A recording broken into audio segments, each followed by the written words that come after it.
Is it true?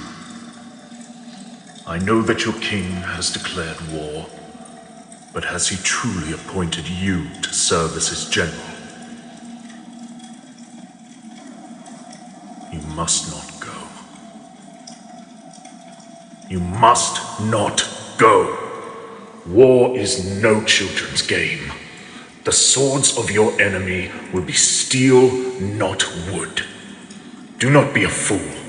Heed my words. Stay in the city, where you will remain out of harm's reach. You think I doubt your strength? Do not say such things.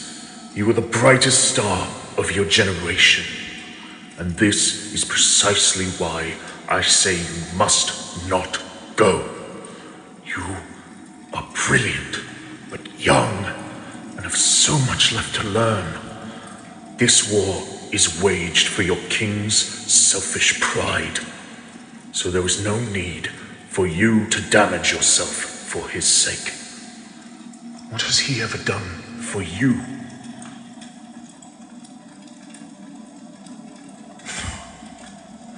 Do you think he will remember you when this war has been won and his territory is reclaimed? If you die in battle, do you think he will honor your legacy? He is a king, but even kings are only men, and no man's morals are stronger than his greed. You say you will not die. What arrogance! You refuse a god's warning and insist that you will not die. Stubborn, stupid, conceited.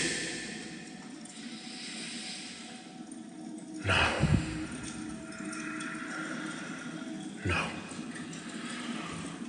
Do not look at me with those eyes, little bird. Those reproachful eyes that seem to say 1,000 words, even when your mouth lies still and silent. Of course I do not mean those things. There are no mortals like you, little bird. You were born under the stars, and they blessed you with their light. It runs in your veins even today. No other mortal body has grace or power like yours. You are extraordinary, and so you are destined to walk down an extraordinary path. Glory is your birthright, mortal though you may be. You were chosen by the stars. You are right to take pride in this. But remember that it is not only the stars who have had a hand in your life. I too have watched over you. I have watched you since all those years ago, before you came to work under the king. Do you remember?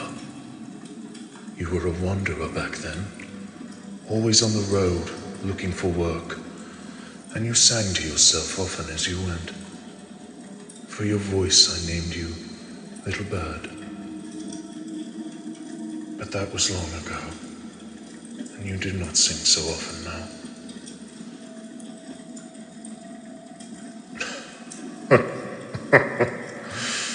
Ah, yes, the king does not like your songs. Of course, they make you seem too soft, I suppose.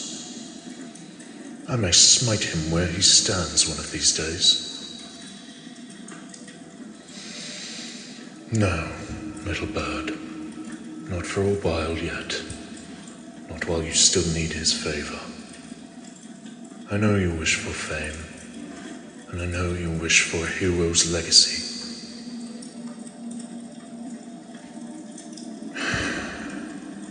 It is not that I'm against these things. Was it not I who led you to the gates of the palace? Was it not I who appeared to the king in a vision, telling him that the nameless young wanderer in his dungeons was destined to be the greatest warrior in human history?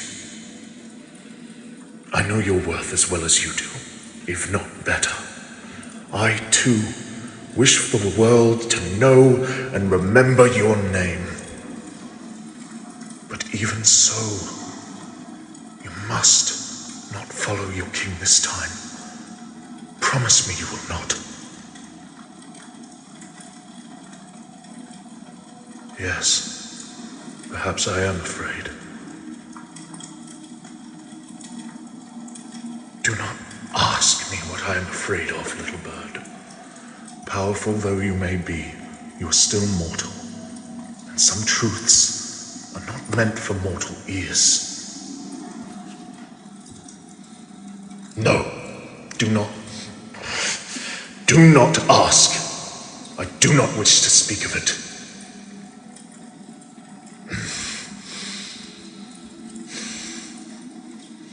Fate has said you may die in this war.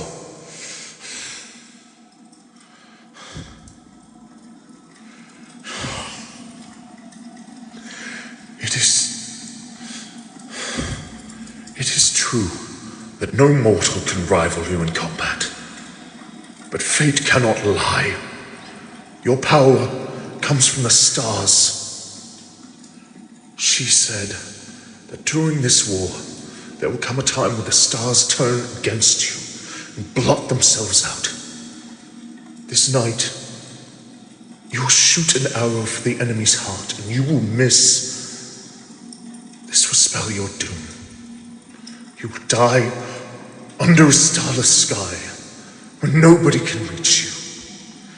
And in your final moments, you will be alone.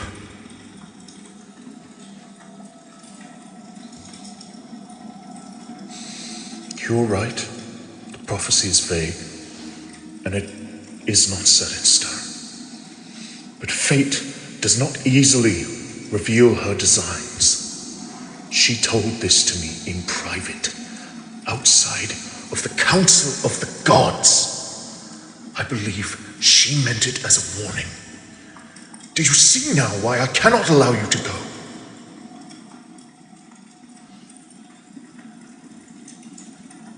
And if you go regardless, then I should smite you for your disrespect.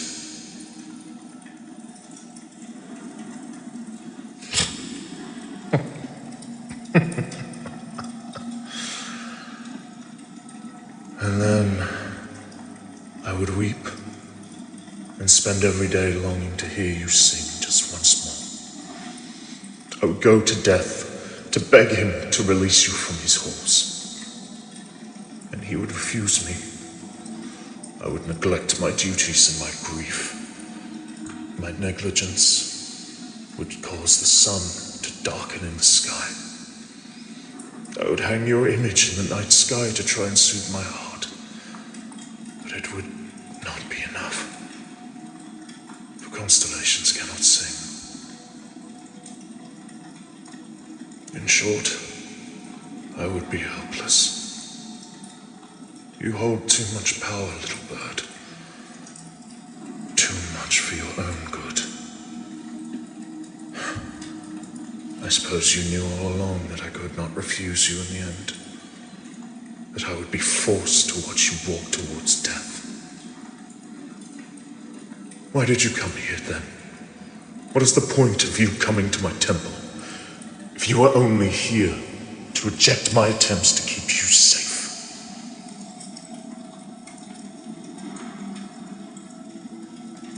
You came to say goodbye. I see.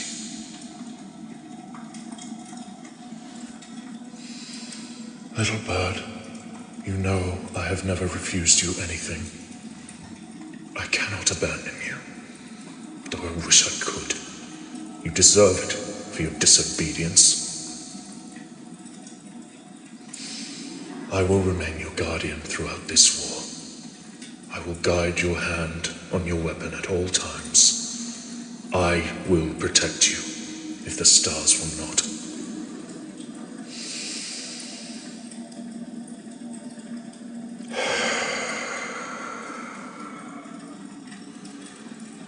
Yes. No need to get overexcited. I will be with you as always, but this time for a price. Promise me that you will live. Promise me. Shh. I do not care whether it is possible or not. I do not care about fate or death or any of the other gods. Promise me.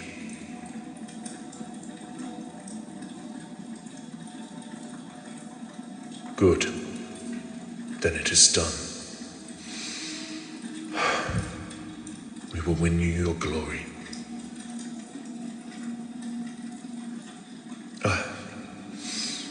Wait, little bird.